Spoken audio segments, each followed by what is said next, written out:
Hola, ¿qué tal? Mi nombre es Cristal Hernández Ojeda. Estudio en el Instituto Tecnológico Nacional de México, Campus Minatitlán, la carrera de Ingeniería Ambiental. El día de hoy, para la materia de Toxicología Ambiental, impartida por el biólogo Ernesto Ramón Corona Romano, les presentaré el tema de identificación de las rutas de exposición.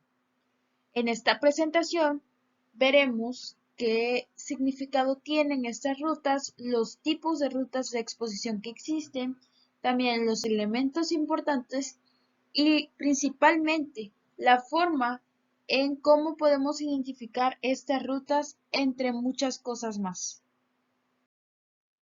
Una ruta de exposición es la manera en que una persona puede ponerse en contacto con una sustancia química, como por ejemplo bebiendo alguna bebida o también a la hora de bañarnos entramos en contacto con el agua. Estas dos rutas de exposición a contaminantes diferentes que pueden ser encontrados en el agua. Se calcula que a nivel mundial se usan casi 70.000 sustancias químicas y el receptor de los productos químicos introduce aproximadamente 200 y 1.000 sustancias químicas nuevas cada año. Por ello, estamos expuestos a diferentes sustancias químicas en nuestro hogar, también en el trabajo y en el medio ambiente en general. Los alimentos, el aire e incluso el agua potable contienen cantidades infinitas de sustancias químicas tóxicas. La exposición a sustancias químicas tiene lugar a través de las tres rutas principales. Existen tres principales tipos de rutas de exposición. La primera es la ruta de absorción cutánea. La absorción es el modo de exposición mediante la piel. La segunda es la ruta de inhalación. El modo de exposición es la respiración. Y por último tenemos la ruta de ingestión. La ingestión es el modo de exposición a los contaminantes. Bueno, la ruta de absorción cutánea se da mediante la piel y también por las capas de la piel. Los factores que afectan esta absorción son la condición de la piel, la composición química, la concentración incrementada de la sustancia tóxica.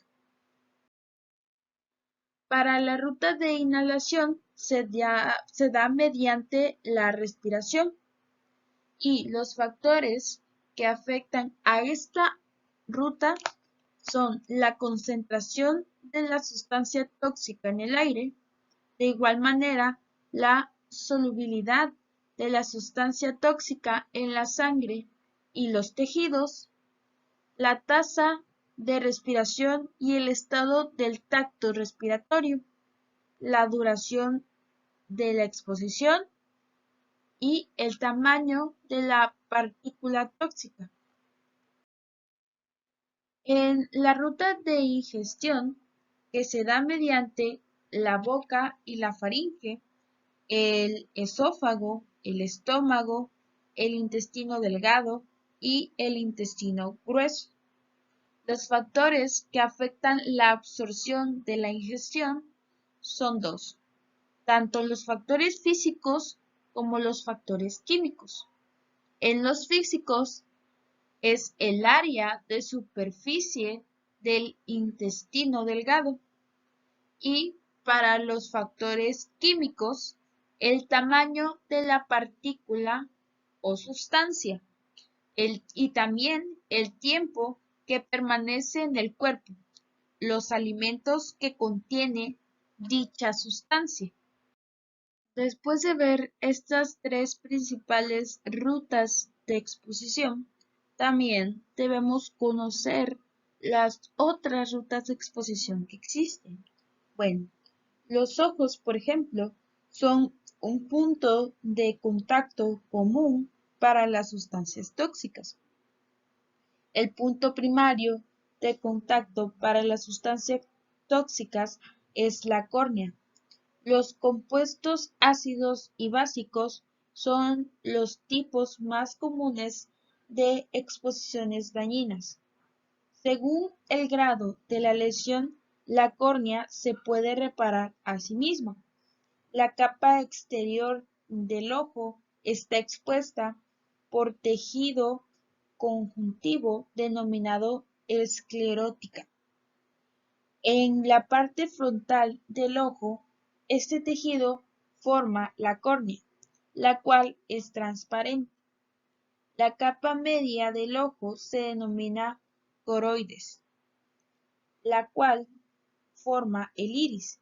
En la parte frontal del ojo, la capa más interior es la retina, la cual produce las imágenes. En dos compartimentos oculares eh, eh, se albergan una sustancia líquida denominada humo. Esta sustancia es un humo acuoso y también existe una sustancia gelatinosa transparente que se denomina humo vítreo. El oxígeno y los nutrientes deben propagarse a través del humo acuoso en la parte posterior de la córnea para reparar el tejido que ha sido dañado. Las inyecciones constituyen otra ruta común de exposición, las cuales se utilizan principalmente en los estudios con animales de laboratorio. Bueno, y les mencionaré algunas de las inyecciones de diferentes tipos. Por ejemplo, las inyecciones intravenosas en una vena, las inyecciones intramusculares que van en un músculo, las inyecciones intraperitoneales que van en la cavidad abdominal, las inyecciones intracutáneas que van en la piel y las inyecciones subcutáneas que van abajo de dicha piel. Una ruta de exposición completa consta de los siguientes elementos. Número 1. Fuente de contaminación. Es construida por el foco responsable de la introducción en el medio ambiente del agente químico. La fuente de contaminación puede ser natural o artificial. Número 2. Compartimientos medioambientales, como el agua subterránea, aire de la zona porosa del suelo, matriz del suelo, la atmósfera, la corriente de agua superficial e incluso los seres vivos, entre los que se movilizan el agente químico y en los que experimentan transformaciones químicas o biológicas. También tenemos la vía de exposición, como la ingestión cutánea e inhalación, que ya lo vimos anteriormente. Esto es a través de la cual se produce el contacto entre la población receptora y el agente químico, así es.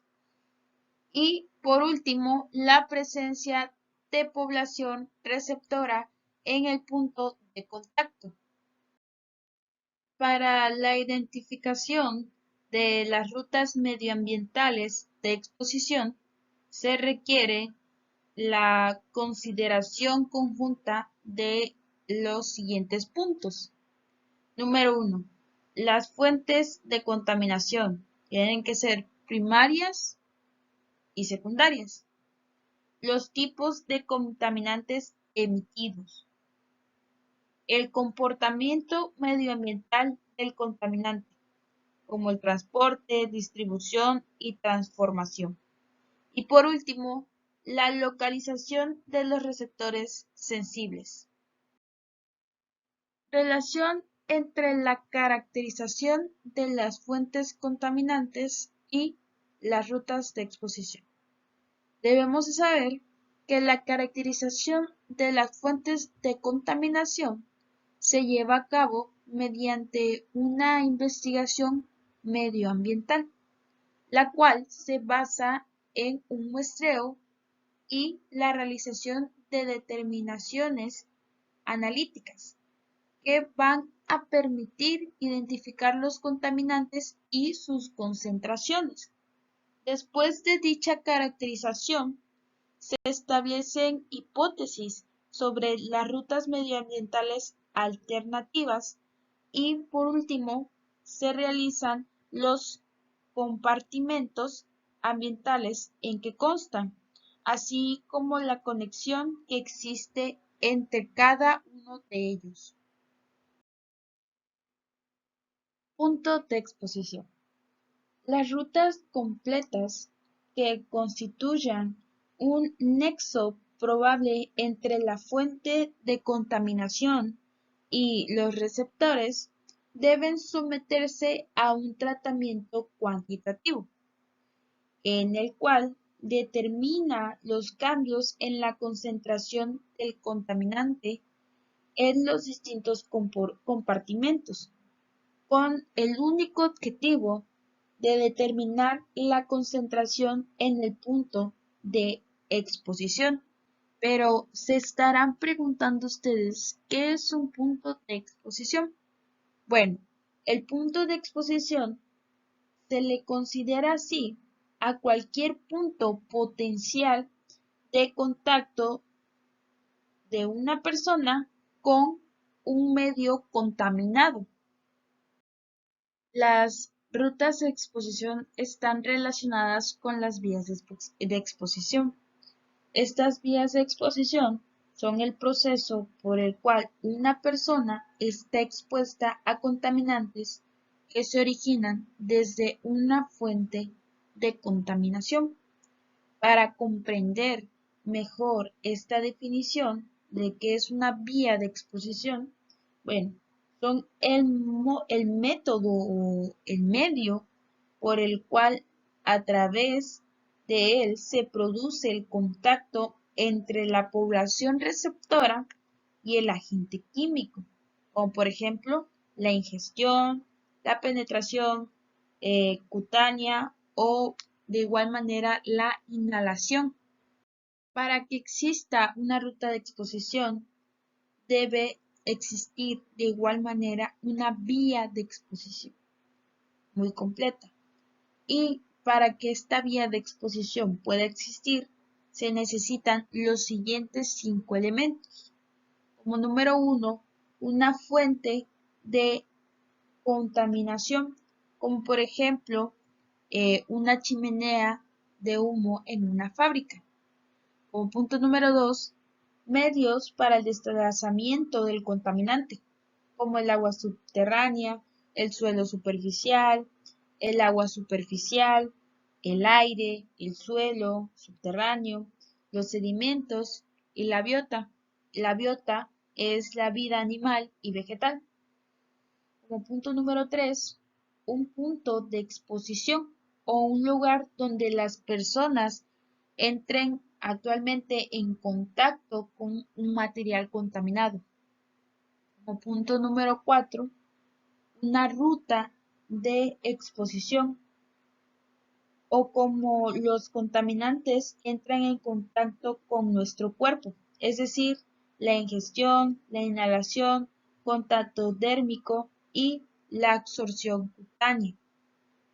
Por último, una población receptora o aquellas personas que están expuestas o potencialmente expuestas a los contaminantes.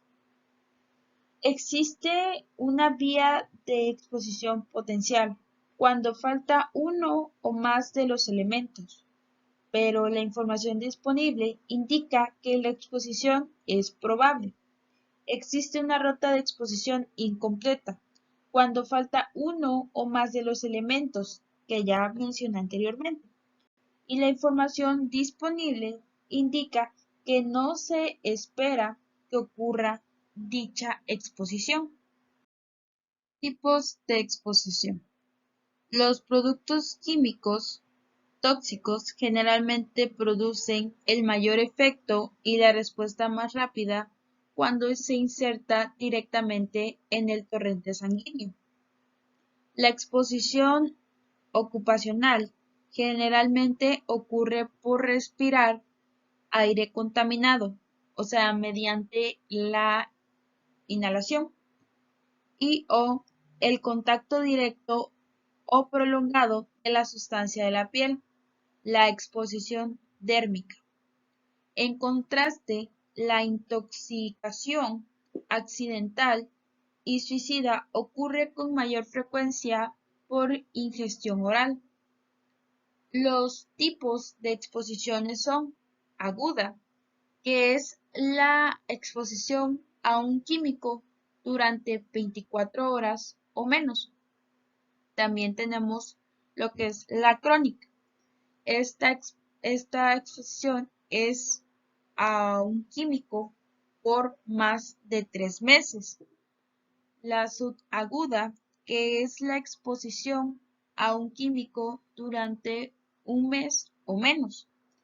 Y también la subcrónica, que esta es la exposición a un químico entre 1 a 3 meses. Efectos después de la exposición. Los efectos locales se ven en o cerca de la parte o partes del cuerpo donde ocurrió la exposición. Un ejemplo de ello es la inhalación de partículas. Esto puede causar la irritación del tracto respiratorio, lo que también produce efectos que van desde estornudos hasta los dolores de pecho y también la dificultad para que nosotros podamos respirar. Una picadura de hormiga produce enrojecimiento e hinchazón en el lugar de la picadura. Algunas sustancias se absorben en el torrente sanguíneo y luego se transportan a otras partes de nuestro cuerpo, donde causan efectos, y estos efectos de sustancias generalmente causan efecto en uno o dos organismos blancos de nuestro cuerpo. Si estos efectos ocurren o no, dependen de la concentración del producto químico en el órgano blanco.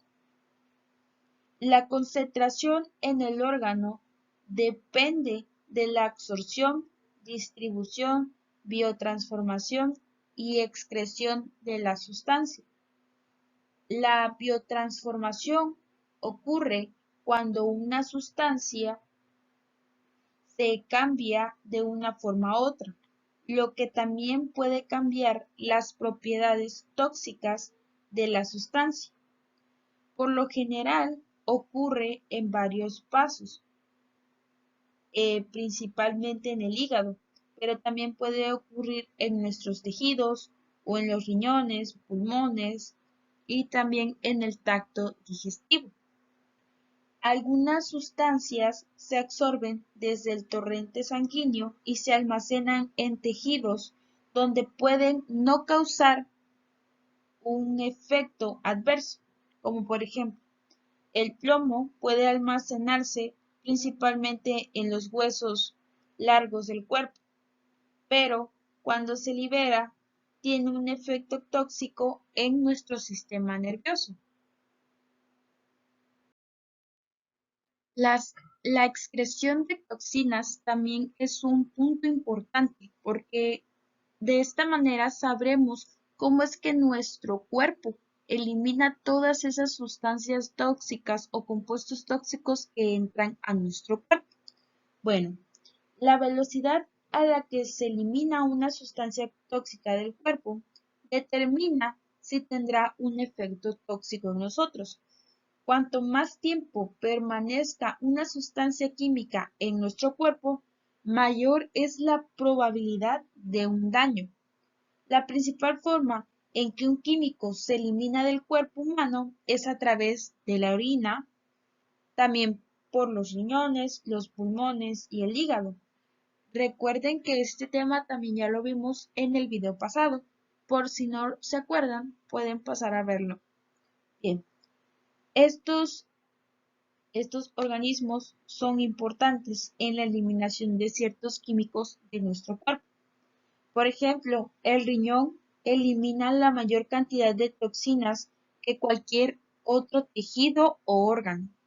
Su función es muy importante. En cambio, los pulmones eliminan las sustancias que se encuentran en la base gaseosa, como el dióxido de carbono. El hígado elimina las sustancias como el plomo o el DDT al excretarlas en la bilis, que es producida por el hígado y viaja al intestino delgado. Desde ahí, la sustancia puede ser absorbida en las heces y luego eliminada por excreción. Ni las glándulas sudoríparas ni el tacto y son rutas importantes para excretar sustancias tóxicas. La piel, el cabello y la leche materna son vías, aunque menores, de excreción. Bueno, esto ha sido todo por el video de hoy. Espero que les haya gustado, que hayan comprendido más acerca sobre las rutas de exposición. Es un tema muy complejo, muy interesante, como cada una de las rutas o cada uno de nuestros organismos tiene una función importante que tal vez nosotros ni conocíamos, como son los pulmones, el hígado, los riñones, cómo excretan todas las sustancias que tiene nuestro cuerpo. Bueno, me dio gusto presentarles este tema. Espero verlos en el siguiente video. Nos vemos.